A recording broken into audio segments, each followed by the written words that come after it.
კვლავ დაუბრუნდებით, თუმცა მანამდე $1.268 მილიონი.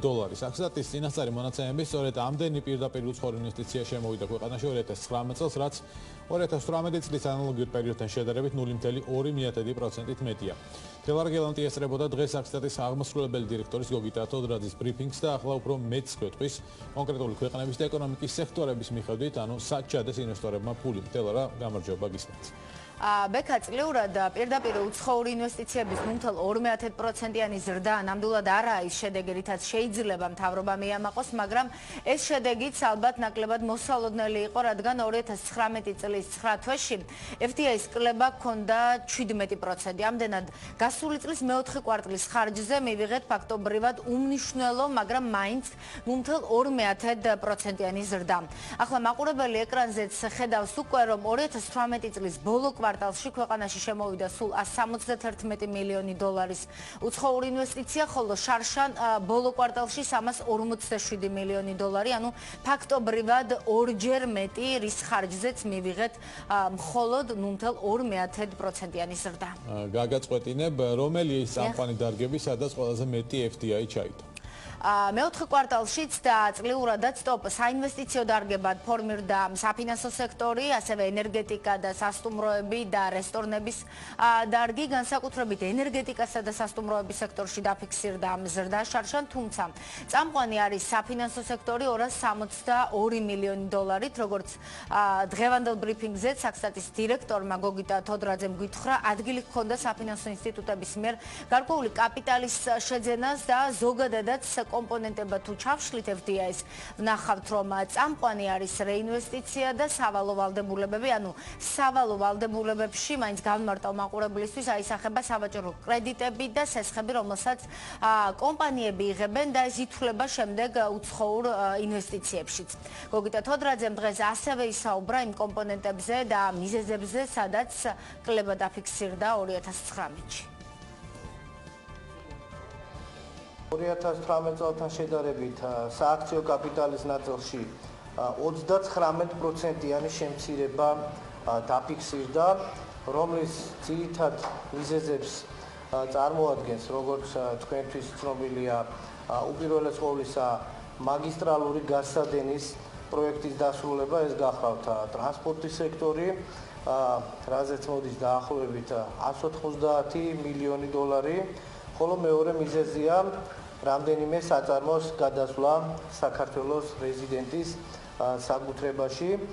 ეს ძირითადად შეეხო და შეიძლება ითქვას უძრავი ქონებით ოპერაციების სექტორზე და ტრანსპორტის სექტორზე, რაზეც მოდის დაახლოებით $120 მილიონზე მეტი პირდაპირ უცხოური ინვესტიცია.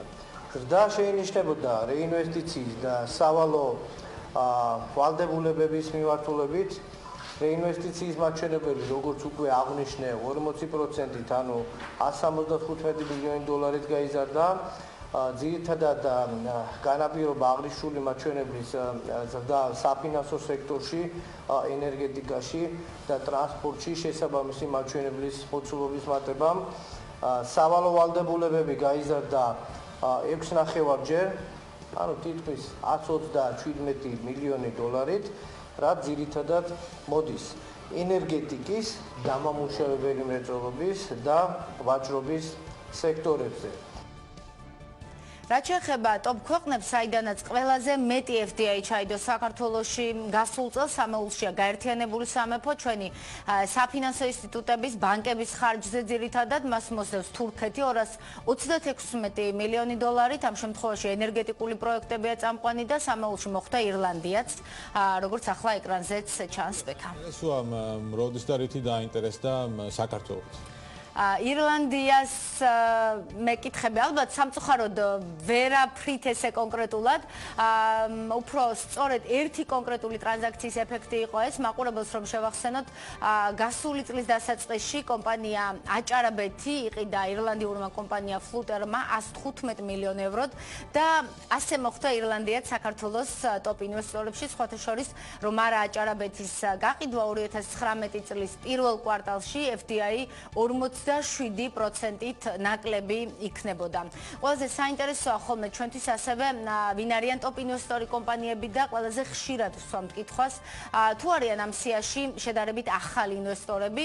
ტოპ 20 ინვესტორის სია BMG-ს საქსტატიდან უკვე გამოთხოვილი აქვს და რამდენიმე საათში გამოქვეყნდება ჩვენს ვებგვერდზე, თუმცა სავარაუდოდ სიაში ბევრ ახალ ინვესტორს არ უნდა ველოდოთ ჩვენი FDI-ის სტრუქტურიდან და მოცულობიდან გამომდინარე ზოგადად საქსტატში შეფასებისგან თავს იკავებენ ხოლმე, ეს არაა მათი კომპეტენცია, მაგრამ დღეს გოგიტა თოდრაძემაც აღნიშნა ჩვენი კითხვის საპასუხოდ, რომ 0.2%-ით ზრდა არაა მნიშვნელოვანი ზრდა FDI-ში.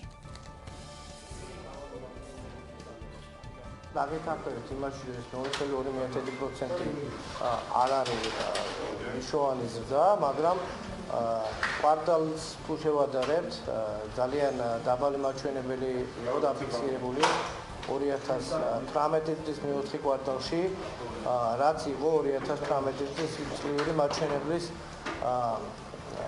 ესეთი დაბალი მაჩვენებლის ერთ-ერთი მიზეზი და აქედან გამომდინარე 2019 წლის მეოთხე კვარტლის შედარებით მაღალმა მაჩვენებლებმა განაპირობა წლიურ მაჩვენებელზე ესეთი პატება. ახალი ინვესტორები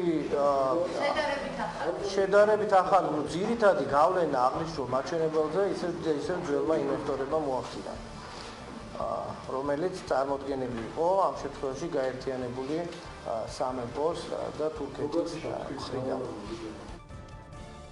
მოკლედ ყავს ისევ და ისევ ძველი ინვესტორები და ნაკლებად ახალი, თუ რატომ ამაზე უკვე კითხვები მთავრობის ეკონომიკურ გუნდთან გვექნება, იმედია დღის განმავლობაში გააკეთებენ კამერებთან კომენტარს და მხოლოდ მზა, ასე ვთქვათ, პრესსამსახურების მიერ ჩაწერილი შაბლონური კომენტარებით არ შემოიფარგლება მთავრობის ეკონომიკური გუნდი. ბექა.